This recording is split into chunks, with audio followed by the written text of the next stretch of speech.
ایک شعر بھی بڑا کمال ہے، میم آپ کی بات کاٹ رہا ہوں کہ وہ اللہ حضرت نے بڑا پیارا لکھا کہ دل یاد لئی بنایا ہے تعریف لئی زباں اکھیاں بنائیاں سونے دے دیدار واسطے۔ کیا اب یہ خیرہ نہ کر سکا مجھے جلوائے دانش فرہم، سرما ہے میری آنکھ کا خاک مدینہ و مشرق۔ میم کچھ لوگ ایسے ہیں جو بہت سی مطلب ہماری ینگ جنریشن کے اندر بہت سے ایسے بچے بھی ہیں، ینگسٹرز بھی ہیں جو ابھی دین میں داخل ہوتے ہی ہیں۔ جیسے دین میں داخل ہوتے ہیں تو وہ سمجھتے ہیں یہ عبایا پہننا، یہ نقاب کرنا، ویل کرنا، اور مطلب ادھر نہ جاؤ، وہاں نہیں جانا، ایسے نہیں کرنا، ویسے نہیں کرنا، اچھا وہ سمجھتے ہیں کہ یہ اسلام ہمیں پابند کر دیتا ہے۔ تو بہت سے لوگوں کا یہ کنسیپٹ ہے کہ اسلام نے تو ہمارے اندر جو ہے نا وہ ایک ہمیں باؤنڈ کر کے رکھ دیا ہے، ایک جگڑ کے رکھ دیا ہے، اب ہم یہ بھی کریں، اب ہم یہ بھی کریں۔ تو یہ بھی کائنڈلی ذرا تھوڑا سا ڈیفائن کریں کہ یہ پابندی نہیں ہے، یہ ذرا کائنڈلی آپ اپنے ذرا الفاظ۔ اللہ تعالیٰ نے تمام قیمتی چیزوں کو حفاظت میں رکھنے کے لیے پردے کا اہتمام کیا، اور ایک مومن کے لیے، ایک مسلمان کے لیے اس کی سب سے قیمتی اور اہم چیز اس کے گھر کی عزت، اس کے گھر کی عورت ہوتی ہے، خواہ وہ بہن کی شکل میں ہو، خواہ وہ بیوی کی شکل میں ہو، خواہ وہ ماں کی شکل میں ہو، یا خواہ وہ کسی بھی رشتے میں ہو، وہ اس کے لیے سب سے اہم ہوتی ہے، تاکہ ان مسلمانوں کے ذہن سے یہ چیز نکل جائے اور ان کی قیمتی چیز سب کے سامنے آ کر غیر اہم بن جائے۔ غیر اہم نہیں بنانا اپنی بات، اپنی قیمتی چیز کو جتنا آپ سنبھال کے رکھیں گے وہ اتنی ہی آپ کے لیے قیمتی رہے گی۔ جب آپ سب کے سامنے کر دیں گے تو لوگوں کی بدنگاہی جو سی ہے وہ اور گندی نظریں اس کو نظر لگا کر اس کی روشنی اور چمک کو ختم کر دیں گی۔ پیرنٹس کو یہ بچوں کے ساتھ اتنی کمیونیکیشن ہونی چاہیے کہ وہ اپنی بات شیئر کر سکیں، کیونکہ جتنا بھی میں نے یہ دیکھا ہے کہ ہم لوگ باہر دوست بناتے ہیں، وہ باہر دوست تب بنتے ہیں جب گھر میں دوست نہیں ہوتا، اوبویس ایسا ہے۔ تو کیا والدین کو کتنا ہونا چاہیے کہ وہ اپنے بچوں کے ساتھ جو ہے نا وہ اتنی کمیونیکیٹ کریں کہ بچے ان سے اپنے دل کی بات کہہ سکیں۔ السلام علیکم دوستوں، میں حافظ بیگ، امید کرتا ہوں آپ خیریت سے ہوں گے۔ ہماری نشست کا جو موضوع ہے وہ اللہ رب العزت کو بصارت کے لحاظ سے کیسا مومن پسند ہے۔ یہ ہماری 4th ایپیسوڈ ہے، اور میرے ساتھ جو آج شخصیت موجود ہیں کسی تعارف کے محتاج نہیں ہیں، جنہوں نے اپنی زندگی سے بہت سی لوگوں کی زندگیوں کو بدلا، خواتین کی زندگیوں کو بدلا، اور میں سمجھتا ہوں کہ ایسا کردار، ایسا رول ماڈل ہماری لائف میں کوئی نہ کوئی ہونا چاہیے جس سے ہم انسپائر ہو کے ہم اپنی زندگی کو بدلیں۔ میرے ساتھ آج جو کریکٹر موجود ہے، جو شخصیت موجود ہے، کسی تعارف کے محتاج نہیں، عالم اسلام کا ایک عظیم نام اور با کردار اور با وفا نام، محترمہ عالمہ نادیہ نواب صاحبہ۔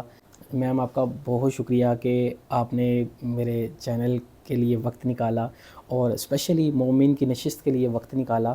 سوال یہ ہے کہ اللہ رب العزت کو بصارت کے لحاظ سے کیسا مومن پسند ہے، ڈیفائن کیجیے گا۔ نحمدہ ونصلی ونسلم علی رسولہ الکریم اما بعد فاعوذ باللہ من الشیطان الرجیم بسم اللہ الرحمن الرحیم الصلاۃ والسلام علیک یا رسول اللہ وعلی آلک وصحابک یا نور اللہ۔ سکرت ابصارنا بل نحن قوم مسحورون، صدق اللہ العظیم۔ کہ اللہ رب العزت کو بصارت کے لحاظ سے کس طرح کا مومن پسند ہے، اس کی تفصیل میں جانے سے پہلے سب سے پہلے میں آپ کے شکر گزار ہوں کہ آپ نے اپنی ویب سیریز کے ایک سلسلے میں مجھے مدعو فرمایا اور یہاں پر بولنے کا موقع دیا، اور اللہ رب العزت کی بھی میں لاکھاں مرتبہ، کروڑاں مرتبہ بلکہ شکر گزار ہوں کہ اس نے مجھے اس قابل بنایا کہ میں اپنے الفاظ کے مجموعے کو آج لے کر مومن کی شان کو بیان کرنے کے لیے یہاں پر موجود ہوں۔ اللہ تعالیٰ آپ کی اور میری اس کاوش کو اپنی بارگاہ میں قبول فرمائے اور آخرت میں ہمارے اس عمل کو ذریعہ نجات بنائے۔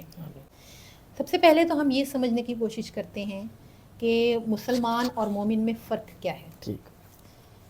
اس کی تعریف جامع الفاظ میں اور سادے الفاظ میں یوں بیان کی جا سکتی ہے کہ مسلمان وہ ہے جو اللہ کو مانتا ہے، ٹھیک، اور مومن وہ ہے جو اللہ کی مانتا ہے۔ اس ایک جملے کے فرق پہ اگر غور کیا جائے تو ہماری مسلمان کی ساری زندگی اس ایک لفظ میں مضمر ہے. ٹھیک. ایک عام انسان اور ایک مومن، اس ایک جملے کے فرق سے ان کی شخصیات میں، ان کے درجات میں کتنا فرق آ جاتا ہے، یہ سمجھنے کی کوشش کرتے ہیں. ٹھیک. اللہ رب العزت نے ہمیں بہت سی نعمتیں عطا کی اور ان نعمتوں کو روئے زمین کے مختلف حصوں میں بکھیر دیا. اب یہاں پر ہماری نگاہ ہی وہ عنصر ہے جو ہمیں ان نعمتوں کو تلاش کر کے ان کو استعمال میں لانے کے طریقے بتاتی ہے. ٹھیک. ہماری نگاہ ہی وہ چیز ہے جو ہمیں زاویہ بنا کے بتاتی ہے کہ اپنی سوچ کو ہم نے مثبت رکھنا ہے یا منفی انداز میں لے کر جانا ہے. یہ نگاہ ہی بنیادی پہلو بتا رہا ہے. اب ہماری نگاہ اگر روئے زمین پہ پڑی تو ہم نے زیر زمین نعمتوں کو تلاش کر کے استعمال میں لے کر آئے. کسی کی نگاہ سمندر پہ پڑی، کسی کی فضا پہ پڑی، تو ان نے وہاں پر موجود اللہ کی نعمتوں کو مسخر کیا اور اپنے استعمال میں لے کر آئے. ٹھیک. ایک عام انسان اپنے آپ کو جب اللہ تعالیٰ کی ان سہولتوں سے اس کے پاس فراوانی ہوتی ہے تو ان سہولتوں کو وہ استعمال کرتے ہوئے اپنے اسٹیٹس کو بلند کرنے کے بارے میں سوچتا ہے. ٹھیک.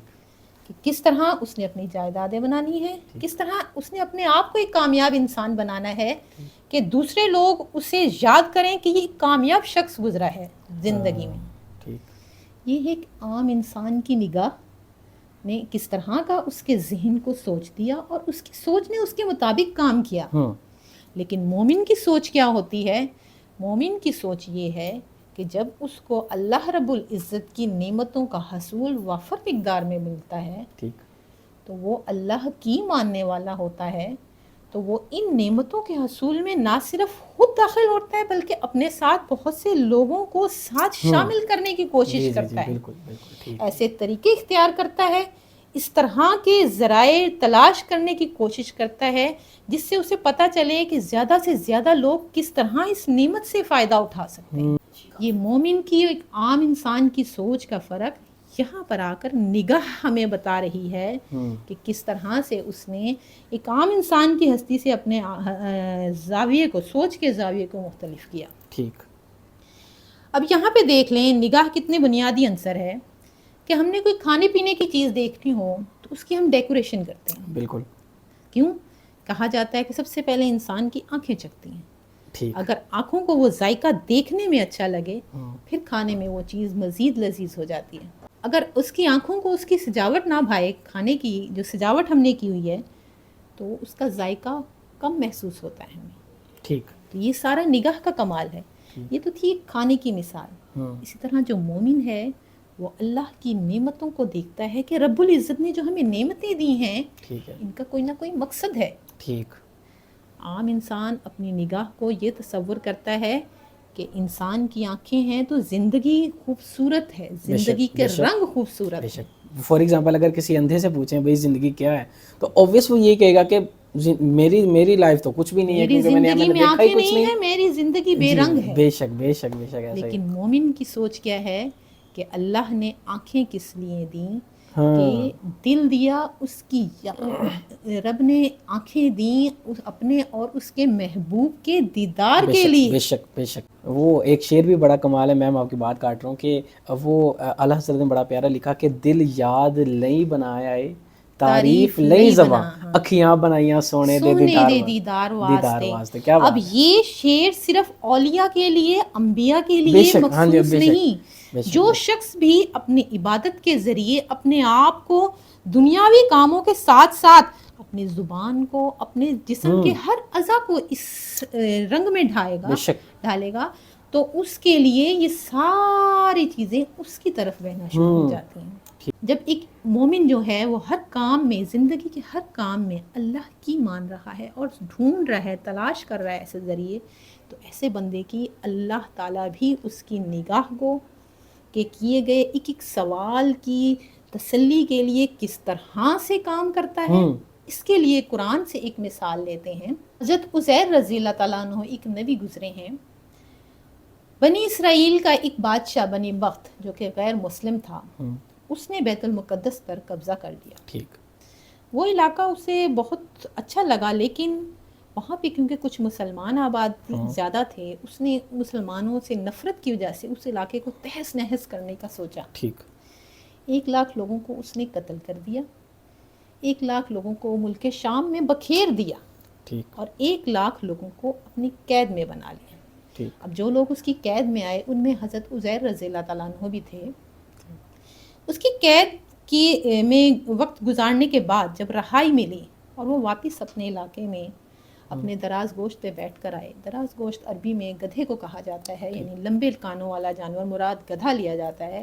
اپنے دراز گوشت کے ساتھ اپنے واپس اس شہر میں آئے تو انہوں نے دیکھا وہاں کی عمارتیں بالکل تہس نہس سی تھیں، نہ کوئی چرند، نہ کوئی پرند، نہ کوئی حیوان اور نہ کوئی انسان۔ ٹھیک اس قدر خاموشی کو دیکھ کر، لیکن وہاں کے جو باغات تھے وہ پھلوں سے لدے ہوئے تھے، ہرے بھرے تھے۔ اب یہ چیز انہیں بہت عجیب محسوس ہوئی کہ اشیاء موجود ہیں لیکن ان کو کھانے والا کوئی موجود نہیں ہے۔ تو اس چیز کو محسوس کر کے ان کی نگاہ آسمان کی طرف اٹھی، اور ان کی نگاہ نے دل سے سوال کیا، اور ان کے دل میں یہ خیال آیا کہ یا اللہ اب یہ شہر کیسے آباد ہوگا۔ ٹھیک ابھی میں نے بات کی کہ اللہ تعالیٰ جب مومن ہر کام اللہ کی مرضی کے مطابق کرتا ہے تو پھر اللہ بھی اس کی نگاہ کی تسلی کے لیے کس طرح لایعمل اختیار کرتا ہے۔ تو اللہ نے ان کی اس سوال کے جواب یا تسلی کے لیے کیا کیا، ان پہ بھوک طاری کی، ان کو بھوک محسوس ہوئی۔ وہ ایک انگور کی بیل کے پاس گئے، انگور کا گچھا توڑا، کچھ انگور انہوں نے تناول فرمائے، کچھ کو گود میں رکھ لیا، کچھ کا رس نکال کر اپنی مشیزہ میں جمع کر دیا اور سو گئے۔ نیند کے دوران ہی اللہ نے ان پر موت طاری کر دی، موت طاری کر دی۔ اب ان کی لاش کو اللہ تعالیٰ نے تمام حیوانات، چرند پرند کی آنکھوں سے اوجھل کر دیا۔ اچھا میم، اگر ہم یہ کہیں کہ موت کی جگہ ہم کہیں کہ آپ کو سلا دیا، ایسا بھی ہو سکتا ہے؟ موت طاری کی ان کی نگاہ کو مکمل طور پر تسلی پہنچانے کے لیے، مطمئن کرنے کے لیے۔ اگر ہم کہیں صرف سلا دیا، نیند تو ایک یہ ہے نا جس طرح کومے میں چلے جانا، ہمیں پتہ ہوتا ہے اس کی سانسیں چل رہی ہیں، جی جی جی جی، لیکن جب اسے پتہ چلے گا کہ اللہ تعالیٰ کچھ بھی کر سکتا ہے، میں مر کے دوبارہ زندہ ہوا ہوں، اس چیز کی تسلی دینے کے لیے اللہ تعالیٰ نے ان پر موت طاری کر دی۔ 100 سال تک وہ نیند کی وادی سے موت کی وادی میں چلے گئے۔ 100 سال کا جب عرصہ گزرا تو خلیج فارس کا ایک بادشاہ اس جگہ سے گزرا، اسے اس جگہ کی ہریالی بہت پسند آئی، لیکن وہاں کا جو بے چین ماحول اور یہ ہر طرف جو سا وحشت پھیلی ہوئی تھی، اس کو دور کرنے کا اس کے دل میں خیال آیا۔ اس نے اپنے ملک سے لوگوں کو لا لا کر یہاں بسانا شروع کیا، اور کچھ ہی عرصے میں وہاں بلند و بالا عمارتیں تعمیر ہو گئیں۔ اب جب عمارتیں تعمیر ہو گئیں، لوگ وہاں پہ آ کر بس گئے، تو اللہ تعالیٰ نے حضرت عزیر رضی اللہ تعالیٰ عنہ کو دوبارہ زندگی بخشی، سبحان اللہ۔ اور وہی فرشتے کے ذریعے وہی بھیجی، اور حضرت عزیر رضی اللہ تعالیٰ عنہ سے سوال کیا کہ آپ کتنا عرصہ تک سوئے رہے؟ حضرت عزیر نے کہا شاید میں فجر کی نماز پڑھ کے سویا تھا اور عصر کے وقت اٹھ گیا ہوں۔ لیکن فرشتے نے بتایا کہ آپ کو اللہ تعالیٰ نے 100 سال تک موت کی حالت میں رکھا۔ آپ جس وقت زندہ تھے اس وقت آپ کی عمر 40 سال تھی، اور اللہ کا معجزہ دیکھیں کہ 100 سال گزرنے کے بعد بھی ان کی عمر وہیں رکی ہوئی تھی۔ ان کے سر کے اور داڑھی کے بال کالے تھے تو وہ کالے ہی تھے۔ وہ اس سے ریلیٹ بھی ہو سکتا ہے نا کہ سورۃ کہف کا جو واقعہ تھا وہ بھی ایسا ہی تھا، سورۃ کہف کا واقعہ۔ ٹھیک تو بات وہی آگے، ان کی نگاہ کو بالکل مطمئن کرنے کے لیے اللہ تعالیٰ نے ہر طرح سے، ہر اینگل سے ان کے لیے اس طرح کے معجزات بنائے کہ وہ ان کی نگاہ مزید کوئی سوال ان کے ذہن میں باقی نہ رہے۔ ان کی جسمانی کیفیت بھی ایک نوجوانی کے عالم میں موجود تھی 100 سال کا عرصہ گزرنے کے باوجود، اور جب انہوں نے ان کی آنکھ کھلی تو انہوں نے بلند و بالا عمارتیں دیکھیں، اور ان کا جو گدھا تھا وہ مر چکا تھا اور اس کی ہڈیاں بالکل بوسیدہ تھیں، لیکن اللہ کی قدرت، ان کی جو جھولی میں انگور کے دانے انہوں نے رکھے تھے وہ ویسے ہی 100 سال گزرنے کے باوجود تر و تازہ تھے۔ ان کی مشکیزہ میں جو انگوروں کا رس تھا وہ ویسے ہی تر و تازہ تھا، وہ خراب نہیں ہوا۔ ٹھیک۔ اب اللہ نے کہا دیکھو، اپنی نگاہ کی تسلی کے لیے دیکھو اللہ کس طرح کام کر سکتا ہے، اور اللہ کا ایک حکم چند سیکنڈ میں کس طرح زندگی کو تبدیل کر کے رکھ دیتا ہے۔ اللہ کا کن کہنا تھا کہ ان کے دراز گوشت کی ہڈیاں ہوا میں بلند ہوئیں، آپس میں ملنے لگیں، اور ملنے کے بعد ان پر گوشت پیوست ہوا، اور ان کے سامنے گدھا بالکل صحیح سلامت حالت میں کھڑا ہو گیا۔ سبحان اللہ۔ اس پر ان کی نگاہ نے آسمان کی طرف دوبارہ اٹھائی، اپنا منہ اٹھایا اور کہا رب العزت تو چاہے جو چاہے کر سکتا ہے، تیری شان جو ہے، ان اللہ واقعی ان اللہ علی کل شیء قدیر، تو ہر چیز پر قادر ہے، تو سب کر سکتا ہے میرے مالک۔ تو یہ ایک ہم یہ نہیں سوچیں گے کہ یہ تو نبی تھے، اللہ نے اپنی نبی کی تسکین کے لیے کیا۔ اگر ہم اپنے ذاتی عمل کو یا کردار کو اس قابل بنا لیں، درجات بلند کس طرح ہوں گے ہماری عبادات کے ذریعے، تو اللہ تعالیٰ کسی بھی انسان کی نگاہ کو یا کسی بھی عضو، جس طرح آپ نے ابھی اپنی یہ سیریز چلا رکھی ہے، اب ہم تو اس وقت صرف بصارت کے موضوع پہ بات کر رہے ہیں، کوئی بھی عنصر ہوگا اللہ اس عنصر کی تسلی کے لیے کس طرح کام کرے گا، یہ اس کی حکمت ہوگی کہ کس طرح سے اس نے کام کرنا ہے۔ بے شک بے شک بے شک۔ اب یہ مومن جب اس کی نگاہ کی تسلی ہو گئی، اب اس کی نگاہ پڑھی کہ مجھے اللہ کی نعمتوں کا حصول میرے پاس بہت زیادہ ہے، تو اس کی نگاہ حضور صلی اللہ علیہ وسلم کے اس فرمان پہ پڑتی ہے، خیر من الناس من ينفع الناس، تم میں سے بہتر وہ انسان ہے جو دوسروں کے لیے بہترین ہو۔ ٹھیک۔ تو وہ اپنی ان نعمتوں کے استعمال کے دائرہ کار کو بڑھائے گا، تاکہ جتنے لوگ اس نعمت کو استعمال کریں گے ان کا ثواب ان کو بھی ملے گا، اور وہ اس کے لیے بھی صدقہ جاریہ کا ذریعہ بنے گا۔ اب اس کی یہ نگاہ جون سی ہے، اس کو ہر زندگی کے پہلو پہ جا کر مثبت طور پر انداز میں دکھائے گی کہ یہ کام اس انداز میں کرنا ہے تو اللہ کو پسند ہوگا، یہ کام اس انداز میں کرنا ہے تو اللہ کو پسند ہوگا۔ دنیا کی چمک دمک اس کے لیے بالکل بے معنی ہو جائے گی۔ یہ تو ہے ایک عام انسان کی سوچ۔ اب اسی سوچ کو بہت سے مفکرین نے اپنے نظریے کے مطابق بیان کیا۔ اب ہم مفکرین کی بات چلی ہے تو علامہ اقبال کی بات لے لیتے ہیں۔ اتنے الفاظ کی طاقت ہونے کے باوجود ان کی اپنی نگاہ کا انداز کیا تھا؟ ان کا یہ شعر ان کی اس نگاہ کی کیفیت کو بیان کرنے کے لیے یہاں بالکل موزوں ہے۔ خیرہ نہ کر سکا مجھے جلوائے دانش فرہنگ، سرما ہے میری آنکھ کا خاک مدینہ و نجف۔ یعنی کہ انہوں نے اعلیٰ تعلیم کے لیے یورپ میں جا کر اعلیٰ تعلیم حاصل کی، لیکن وہ ملک جو اس دور میں ترقی کے لحاظ سے بالکل اپنی بلندیوں پر تھا، لیکن وہاں پر بھی جا کر انہوں نے دیکھا کہ یہ جو جتنی بھی ترقیاں ہیں تو عارضی ہیں، انسان جب اس دنیا میں ختم ہو جاتا ہے تو یہ چیزیں یہیں ختم ہو گئیں۔ لیکن مومن کی سوچ وہ ہے جو ان نعمتوں کو اپنے ساتھ لے جانے والی بنے۔ تو وہ سوچ کس طرح ہوگی کہ جب ہم اللہ کی مانیں گے تو یہ چیزیں خود بخود ہمارے ساتھ قبر میں جانے کا ذریعہ بنیں گی۔ اسی لیے وہ کہہ رہے ہیں کہ بے شک میں یورپ میں جا کر تعلیم حاصل کر چکا ہوں، لیکن میری آنکھ کا اصل سرما جو ہے خاک مدینہ و نجف، بے شک بے شک، کہ وہاں کی جو خاک ہے وہ اس ملک کی ترقی کی جو چکا چوند روشنی ہے وہ بھی اس کے سامنے کچھ نہیں، جو اس خاک کی روشنی اور اس خاک کی آنکھوں کو تسلی دینے والی جو ہے۔ اب جو ہمارا ترجمہ تھا آیت کا کہ ہماری نگاہوں کو باندھ دیا گیا ہے، اب یہاں باندھنے سے مراد یہ نہیں کہ ان کو ان کی آنکھوں پہ پٹی واقعی باندھ دی گئی ہے یا کوئی گرہ لگا دی گئی ہے، یہاں باندھنے سے مراد یہ ہے کہ اللہ نے اتنی نعمتوں کے پھیلاؤ میں بھی ان کی کچھ حدود مقرر کر دی ہیں۔ مومن ان حدود کو مد نظر رکھتا ہے، کوئی بھی کام ہو وہ کوشش کرتا ہے میں نے یہ حدود کراس نہیں کرنی، ترقی کی منزل تک پہنچنے کے لیے میں نے اس حد کو پار نہیں کرنا، اس حد کے اندر رہتے ہوئے کوئی اس طرح کا لایا عمل اختیار کرنا ہے کہ میں ترقی کو حاصل کر لوں۔ اس کی چھوٹی سی مثال میں یہ دیتی ہوں کہ اللہ نے اس معاشرے میں انسان کو رشتوں کے ایک جال میں پھنسایا ہوا ہے. ٹھیک. ہم رشتوں کے جال، اتنے رشتے ہیں ہمارے ارد گرد، لیکن اللہ تعالیٰ نے انسان کے لیے کچھ رشتے مخصوص کر دیے. بے شک بے شک.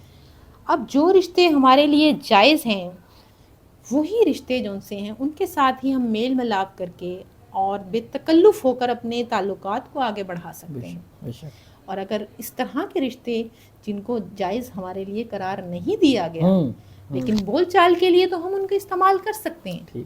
لیکن اگر ان سے بے تکلفی اختیار کریں گے یہ اللہ کے حدود کی خلاف ورزی ہوگی. جی جی جی، ہم باؤنڈری کراس کر دیں اور پھر ہم اس مومن کی فہرست میں سے نکل جائیں گے جو اللہ کو پسند ہے. ہاں ٹھیک. اب دوسری آیت کا دوسرا ترجمہ یہ تھا کہ ہم سحر زدہ ہیں، یعنی کہ اس طرح کے ہو گئے ہیں کہ جیسے جادو کر دیا، ہمارے دماغ کو کسی نے بالکل پکڑ لیا اور ہماری سوچ صرف اسی دائرے میں رہ کر سوچ رہی ہے. ٹھیک. تو مطلب یہ کہ جب ایک مومن یا ایک عام انسان کلمہ پڑھ کر دائرہ اسلام میں آتا ہے ٹھیک. اور سچے عشق کی حقیقی میں جب وہ مست ہو جائے تو اللہ اور اس کے رسول کا عشق اسے اتنا مست کر دیتا ہے، اتنا وہ عشق میں محو ہو جاتا ہے کہ اسے ہر طرف اللہ کی ذات نظر آتی ہے. وہ پتوں کو دیکھے، وہ درختوں کو دیکھے، وہ جانداروں کو دیکھے تو وہ یہی سمجھتا ہے کہ اس سب کے اندر دی ہوئی روح اللہ کی نعمت ہے، ان کا اپنا کوئی کمال نہیں. تو اس کی سوچ کا دائرہ اس طرح ہو جاتا ہے جس طرح کسی نے جادو کر دیا ہے اور وہ اس کے بتائے ہوئے سوچ کے مطابق سوچ رہا ہے. تو یہ کتنا فرق ہے ایک عام انسان کی سوچ کا اور ایک مومن کی سوچ کا. ٹھیک. میم میرا شورٹ سا کوشچن ہے کہ اسلامک پوائنٹ آف ویو سے جو ہم حرام ریلیشن، اگر میں یہ بات کہوں تو اوبویس ہمارے بہت سے ناظرین ایسے ہیں جو ناراض بھی ہو سکتے ہیں، لیکن صرف ان کی آگاہی کے لیے، ان کے شعور کے لیے کہ اگر ہم یہ حرام ریلیشنز کو ساتھ لے کے چلتے ہیں، اور ہمارے بہت سے ایسے مسلمز میرے بہن بھائی ایسے لوگ ایسے ہیں کہ وہ اس چیز کو سمجھتے ہیں کہ ہم ٹھیک ہے، ہم کر رہے ہیں بس ٹھیک ہے، یہ کوئی برائی نہیں ہے، یہ کوئی ممانعت نہیں ہے. کہ ذرا اس پہ بھی روشنی ڈالیں کہ جو اس کو مطلب ڈیفائن کرنے کی کوشش کرتے ہیں یا ایکسپلین کرنے کی کوشش کرتے ہیں کہ نہیں ہمارا ریلیشن تو اس طرح ہے، ہم تو بس بات کرتے ہیں، یا تو ہم نے کبھی اپنے آپ کو دیکھا نہیں ہے تو بس ہم تو ویڈیو کال کی حد تک ہیں. ذرا کائنڈلی میم اس پہ روشنی ڈالیے گا. دیکھیں بات وہ آ گئی کہ انسان کا جو دل ہے وہ ایک آئینے کی مانند ہے. ٹھیک. اور جب مومن کلمہ پڑھ لیتا ہے اس کے دل میں سے ایک نور کی روشنیاں پھوٹنے لگتی ہیں. ٹھیک. جس طرح ہم اپنے آئینے کو یا چیزوں کو روز صاف کرتے رہیں تو اس پہ گرد و غبار نہیں جمتا، اس میں سے روشنی نکلتی رہے گی. انسان جب اپنے دل کو صاف کرنے کے لیے کیا طریقہ اختیار کرے گا؟ نماز، روزہ، قرآن کی پابندی، یہ ایسے عمل ہیں جو اس کے دل کی صفائی کرتے ہیں. وہ حدیث پاک بھی ہے، نماز بے حیائی اور برے کاموں سے بے شک روکتی ہے. جب ہم ان چیزوں سے دور ہوتے جا رہے ہیں، یہ فرض کام جو ہیں ہم ان کو کرنے میں کہتے ہیں اچھا کر لیں گے، پہلے ہم دنیاوی کام، یہ اپنے باس کو دینا ہے کام، میں نے پہلے اس کو ختم کر لوں، میں نے یہ کل پیپر ہے میرا، میں پہلے اس کی تیاری کر لوں، یہ سوال کا بھی میرا ذہن بنا ہوا ہے، اب اگر میں نماز کے لیے اٹھ گئی تو میرا وہ سارا جو توجہ ہے وہ بٹ جائے گی، جو پچھلا میں نے یاد کیا ہوا مواد وہ غائب ہو جائے گا. یہ ساری باتیں شیطان اس کے ذہن میں ڈالتا ہے اچھا کہ وقت کو نماز کے لیے نہ نکالو، وہ تمہیں ادھر ادھر بھٹکا دے گا، تمہارے توجہ کو بانٹ دے گا. لیکن در حقیقت اگر ہم دینی تعلیم کی طرف جائیں، سیکھیں، تو ہمارے دل پہ یہ گرد و غبار زمانے کی، شیطان کے جو سازشیں ہیں ان کی تہ نہیں بیٹھے گی. ٹھیک. روشنی جب کم ہونا شروع ہوتی ہے تو ہم مغربی سوچ کو اپناتے ہیں. یہ جو آپ کلچر کی بات کر رہے ہیں کہ ہماری جو تہذیب ہے وہ مغربی تہذیب سے بالکل ہٹ کے تہذیب ہے. ہم اپنی تہذیب سے اس لیے دور ہوتے جا رہے ہیں کہ ہم اپنی زندگی میں اپنے دین کو گہرائی میں جا کر نہیں سمجھتے. جب اس کی گہرائی سے دور ہو رہے ہیں تو ہمیں مغربی تہذیب کی روشنی زیادہ چمکدار نظر آ رہی ہے. در حقیقت اسلام کی روشنی کو جو گہرائی میں جا کر اپناتا ہے اس کی زندگی ایک کامیاب زندگی کس طرح بنتی ہے. اللہ اس کی زندگی میں برکتیں نازل فرما کر نہ صرف زندگی میں وہ کامیاب ہوتا ہے، مرنے کے بعد بھی اس کا نام روشن رکھا بیسیکلی ہماری جنریشن کو روشنی پسند آتی ہے اور رنائیاں پسند آتی ہیں، تو جس کی وجہ سے مطلب میم ایسا ہے کہ ہم جو چیز دکھ رہی ہے نا وہ ہم لوگ اس کو فالو کرتے ہیں. وہ ایک مثال بھی بنی ہے کہ ہر چمکتی چیز سونا نہیں ہوتی. تو وہ ہم بیسیکلی ہماری جو ینگ جنریشن ہے وہ اس کو فالو کر رہی ہے کہ مغربی کلچر کو جس طرح فالو کیا جائے اور ہم ترقی کر جائیں گے اس طرح. تو ہم بس کہنے کا مطلب یہ کہ ہم لوگ ذرا اس پہ بہت زیادہ فوکس دیتے ہیں. اور اگر ہم دین کی روح سے دیکھیں تو اگر دین میرے خیال سے جتنا دین فیسینیٹ کرتا ہے اتنا تو کوئی ایسا مذہب نہیں ہے. اور اس کائنات کے اندر 4200 مذہب ہیں. اللہ پاک نے آپ کو اگر مومن ہی بنانا تھا تو اگر آپ کو کرسچن بنانا تھا، اگر آپ کو کچھ بھی بنانا تھا تو آپ کو اسی مذاہب میں یا مذہب میں پیدا کرتا.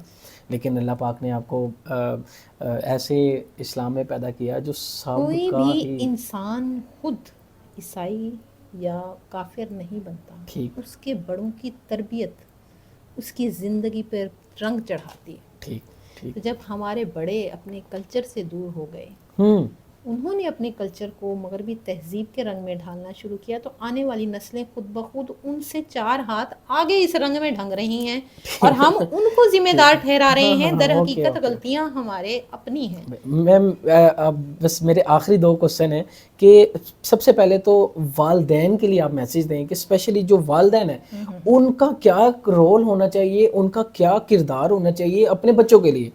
وہ تو دیکھیں بظاہر باہر تبلیغ کرنا بہت آسان ہے، سرکار فرماتے ہیں پہلے اپنے گھر سے سٹارٹ کریں. ٹھیک ہے، تو میں یہ سمجھتا ہوں کہ والدین جو ان پڑھ بھی ہیں، جو پڑھے لکھے بھی ہیں، یہ اس کے اندر میں سمجھتا ہوں اسلام نے کوئی فینس نہیں لگائی ہوئی کہ اتنا تو پتہ ہی ہے نا کہ تربیت کیا ہوتی ہے. ہر ایسی ماں جو میڈیوکر مدر ہے ان کو تو یہ پتہ ہے کہ ہم نے اپنے بچوں کو کیسے سنوارنا ہے. صحیح. ٹھیک ہے، ہم نے کیسے میں اس لیے آپ سے یہ سوال کر رہا ہوں کیونکہ بہت لوگوں کا کوسچن ہے اور بڑے ایسے ہمارے پیرنٹس ہیں، والدین ایسے ہیں کہ جن کے اندر یہ شعور بیدار کرنے کی ضرورت ہے کہ ہم اپنے بچوں کو تربیت کیسی دیں. اور دوسرا سوال یہ ہے کہ ینگ جنریشن کو کیا میسیج دینا پسند کریں گے؟ آپ نے بات پہلے والدین کی تو والدین کی سوچ، ابھی میں نے کہا کہ یہ اگلی نسل کو مثبت سوچ دینے میں سب سے اہم کردار والدین کی سوچ کا ہوتا ہے. تو والدین اگر صرف یہ سوچ رہے ہیں کہ ہم نے اپنی نسل کو ایک ترقی یافتہ فہرست میں شامل کرنا ہے، تو یہ ترقی بظاہر چند لمحوں کی یا چند سالوں کی نہیں ہوگی. اگر آپ دینی تعلیم کو اپنائیں گے اور اس دینی تعلیم کو بھی اپنی نسل کے ذہن میں پیوست کرنے کی کوشش کریں گے تو اللہ تعالیٰ آپ کے بچے کو اتنا کامیاب انسان بنائے گا کہ لوگ آنے والے ان کی مثال دیں گے. یہ کر کے دیکھیں. یہ وہ بات ہے جس طرح ایک گول چکر ہوتا ہے جس میں گول انسان گھوم کر آئے تو اسے سمجھ آتی ہے کہ گاڑی کو کس انداز میں کتنا نیچے ہم نے گھمانا ہے. اور اگر ہم یہیں پہ بیٹھے سوچ رہے ہیں کہ ہم گھومیں گے تو ہم سلپ ہو جائیں گے، یہ خطرناک راستہ ہے، تو اس پہ چلنے سے ہی پتہ چلے گا. اسی طرح اگر والدین اس عمل کو یہ نہ سمجھیں، اس راستے کو یہ نہ سمجھیں کہ یہ اس پہ چلیں گے ہم تو ہماری پابندیاں ہم پر لگ جائیں گی، ہماری آزادی ختم ہو جائے گی. اللہ تعالیٰ نے یا اسلام نے کہیں بھی کسی انسان کو پابند نہیں کیا. 4 دیواری کے اندر رہ کر اور اپنے جائز رشتوں میں رہ کر جس طرح مرضی آپ اپنائیت کا اظہار کریں، جس طرح مرضی جو سا ہے وہ اپنے آپ کو سنواریں، کوئی اس میں پابندی نہیں. اچھا میم، کچھ لوگ ایسے ہیں جو بہت سی مطلب ہماری ینگ جنریشن کے اندر بہت سے ایسے بچے بھی ہیں، ینگسٹرز بھی ہیں جو ابھی دین میں داخل ہوتے ہی ہیں. جیسے دین میں داخل ہوتے ہیں تو وہ سمجھتے ہیں یہ عبایا پہننا، یہ نقاب کرنا، ویل کرنا، اور مطلب ادھر نہ جاؤ، وہاں نہیں جانا، ایسے نہیں کرنا، ویسے نہیں کرنا. اچھا وہ سمجھتے ہیں کہ یہ اسلام ہمیں پابند کر دیتا ہے. تو بہت سے لوگوں کا یہ کنسیپٹ ہے کہ اسلام نے تو ہمارے اندر جو ہے نا وہ ایک ہمیں باؤنڈ کر کے رکھ دیا ہے، ایک جگڑ کے رکھ دیا ہے، اب ہم یہ بھی کریں، اب ہم یہ بھی کریں. تو یہ بھی کائنڈلی ذرا تھوڑا سا ڈیفائن کریں کہ یہ پابندی نہیں ہے. یہ ذرا کائنڈلی آپ اپنے ذرا الفاظ میں ڈیفائن کیجیے گا. اللہ تعالیٰ نے تمام قیمتی چیزوں کو حفاظت میں رکھنے کے لیے پردے کا اہتمام کیا. واہ. اور ایک مومن کے لیے، ایک مسلمان کے لیے اس کی سب سے قیمتی اور اہم چیز اس کے گھر کی عزت، اس کے گھر کی عورت ہوتی ہے، خواہ وہ بہن کی شکل میں ہو، خواہ وہ بیوی کی شکل میں ہو، خواہ وہ ماں کی شکل میں ہو، یا خواہ وہ کسی بھی رشتے میں ہو. وہ اس کے لیے سب سے اہم ہوتی ہے۔ مغربی تہذیب نے اس اہمیت کو کم کرنے کے لیے اس پردے کے نظریے کو ختم کیا تاکہ ان مسلمانوں کے ذہن سے یہ چیز نکل جائے اور ان کی قیمتی چیز سب کے سامنے آ کر غیر اہم بن جائے۔ جی جی جی غیر اہم نہیں بنانا اپنی بات، اپنی قیمتی چیز کو جتنا آپ سنبھال کے رکھیں گے وہ اتنی ہی آپ کے لیے قیمتی رہے گی۔ جب آپ سب کے سامنے کر دیں گے تو لوگوں کی بد نگاہی جو سی ہے وہ اور گندی نظریں اس کو نظر لگا کر اس کی روشنی اور چمک کو ختم کر دیں گی، اور آپ کی نسل خود بخود مغربی تہذیب کو اپنائے گی، اور بڑے ہو کر وہ آپ کے لیے بھی جو سا ہے وہ سہارا بننے کی بجائے آپ کو بوجھ سمجھنے لگے گی۔ ٹھیک۔ اچھا میم، ایسا ہے کہ کہیں پہ ہمارے پیرنٹس کی کوتاہی ہے کہ ہمارے پیرنٹس فرینڈس بن کر، میں یہ سمجھتا ہوں کہ ضروری ہے فرینڈس ہی بنے یا ایسا کلچر اپنائیں جو جس طرح فرینڈز ہوتے ہیں ہاتھ پہ ہاتھ مار دیا، تو میں یہ سمجھتا ہوں کہ میں آپ سے رہنمائی لینا چاہتا ہوں کہ ہاں، کیا ہمارے والدین کو، پیرنٹس کو یہ بچوں کے ساتھ اتنی کمیونیکیشن ہونی چاہیے کہ وہ اپنی بات شیئر کر سکیں؟ کیونکہ جتنا بھی میں نے یہ دیکھا ہے کہ ہم لوگ باہر دوست بناتے ہیں، وہ باہر دوست تب بنتے ہیں جب گھر میں دوست نہیں ہوتا، اوبویس ایسا ہے۔ تو کیا والدین کو کتنا ہونا چاہیے کہ وہ اپنے بچوں کے ساتھ جو ہے نا وہ اتنی کمیونیکیٹ کریں کہ بچے ان سے اپنے دل کی بات کہہ سکیں؟ کمیونیکیشن کی اسلام میں، مطلب اسلام میں کتنا اس کے ساتھ مارجن رکھا گیا ہے کہ وہ اپنے بچوں کے ساتھ اور اپنے والدین کے ساتھ کمیونیکیٹ کر سکیں؟ آپ نے کمیونیکیشن کی بات کی تو کمیونیکیشن سے مراد یہاں پر آج کل یہ جو آلہ ہمارے ہاتھوں میں تھما دیا گیا ہے اتنی سی شکل میں، ٹھیک، اس آلے نے والدین کی اہمیت کو ختم کر دیا۔ وہ جتنا مرضی محبت کا اظہار کریں لیکن ان کو دوستوں کی دوستی زیادہ اہم لگتی ہے، کیونکہ کچھ باتیں ان کے راز ان کے پاس ہوتے ہیں، ان کے راز ان کے پاس ہوتے ہیں، اور وہ راز اگر والدین کے پاس جائیں گے ظاہر ہے وہ انہیں سمجھانے کی کوشش کریں گے، تو ان رازوں کو ایک دوسرے کے رازوں کو چھپانے کے لیے وہ صرف اپنے دوستوں تک محدود رکھتے ہیں، اپنے والدین کے پاس آنا پسند نہیں فرماتے۔ لیکن پرانے جو والدین ہوتے تھے، ہمارے گزشتہ دور کے والدین، انہوں نے اس طرح کے آلات نہیں تھے، تو ان کا اور اولاد کا آپس میں پھر رشتہ قائم محبت بھرا تھا۔ خود بخود بیٹا ہو یا بیٹی اپنے دل کی ہر بات آ کے اپنے والدین سے ڈسکس کرتے تھے۔ لیکن میم آج یہ چیز دیکھنے کو نہیں ملتی۔ آج یہ چیز اس لیے نہیں نا دیکھنے کو مل رہی کہ ہم خود اس کے ہاتھ میں وہ اعلیٰ مغربی تہذیب کا اپنا تھما رہے ہیں کہ یہ تھام لو اور مغربی تہذیب کو اپناؤ، اور جب اس تہذیب کو وہ اپنا لیتا ہے، اس تہذیب میں یہ بات ہے کہ والدین تمہاری زندگی میں کوئی اہمیت نہیں رکھتے، تم خود مختار ہو، اپنے فیصلے خود کر سکتے ہو۔ ظاہر ہے کسی بڑے کے پاس جاؤ گے، اس کو تمہارا فیصلہ اگر پسند نہیں آئے گا تو تم پر پابندیاں لگا دے گا۔ تو ان پابندیوں سے بچنے کے لیے وہ اپنے آپ کو ہی سمجھتا ہے میں بہت بڑی چیز ہوں، اور اس میں کے چکر میں وہ اپنے والدین کو بھی کم اہم سمجھنا شروع۔ لیکن میم دیکھیں، اب یہ گیجٹ ایسا ہے کہ اس گیجٹ کو اگنور بھی نہیں کیا جا سکتا۔ اب ہر بچے کے ہاتھ میں فون ہے، ہر بچے کے ہاتھ میں آئی فون ہے، اور ہر بچے کے ہاتھ میں یہ گیجٹ ہے، تو اب کیسے مطلب اب اس گیجٹ کو پھینک دیا جائے کہ وہ اپنے ماں باپ کی مانے، یا اس کو نہ یوز کیا جائے یا ہاتھ میں نہ تھمایا جائے؟ تو یہ مطلب کیا اس طرح؟ ٹھیک ہے، اس آلے کی اہمیت واقعی آج کل کے دور میں بہت ہے کہ جس کو اس کا استعمال نہ آئے وہ یہی کہتا ہے کہ ترقی دور میں یہ بہت پیچھے ہے، بہت پیچھے ہے۔ لیکن اس آلے کے مثبت استعمال بھی ہے، اس آلے کا منفی استعمال بھی ہے، اور مثبت استعمال والدین نے اپنے اولاد کے پاس رہ کر ان کو سمجھاتے رہنا ہے، یہ چیز بہت اچھی ہے، یہ چیز تم استعمال کرو، تعلیم میں تمہارے کام آئے گی، یہ تعلیمی ترقی جب تم معاشرے میں جاؤ گے، اس وہاں پہ جو بھی کام کر رہے ہو اس میں تمہاری ترقی میں یہ چیز تمہارے لیے کام آئے گی۔ لیکن اس چیز میں بھی دو راستے ہیں، منفی راستے پر چلنے سے انہیں روکنا۔ والدین کیونکہ اپنے تجربات سے گزر چکے ہوتے ہیں، وہ اپنی زندگی کے تجربات اپنے اولاد سے، اپنے بچے بچیوں سے شیئر کرتے رہیں۔ جب ان کو اس طرح کی باتیں بتاتے رہیں گے تو خود بخود بچوں کا ذہن بنے گا کہ ہم نے کس طرح سے اس راستے کو، اس آلے کو بھی استعمال کرنا ہے اور ہم نے صحیح ٹریک پہ چلتے رہنا. تھینک یو سو مچ میم, آپ کا بہت شکریہ. ویورز, آپ کو جتنی بھی ہماری گفتگو ہوئی, میں سمجھتا ہوں کہ ہمارے لیے یہ مکمل اصلاح تھی کہ اگر ہم کسی اللہ تعالیٰ کے اس کلام پاک میں سے کسی ایک آیت کا بھی چناؤ کریں اور اس پر ہم زندگی بسر کرنے کی کوشش کریں تو ہم الحمدللہ ہم اپنی منزل تک پہنچ سکتے ہیں. تھینک یو سو مچ, آپ کا شکریہ.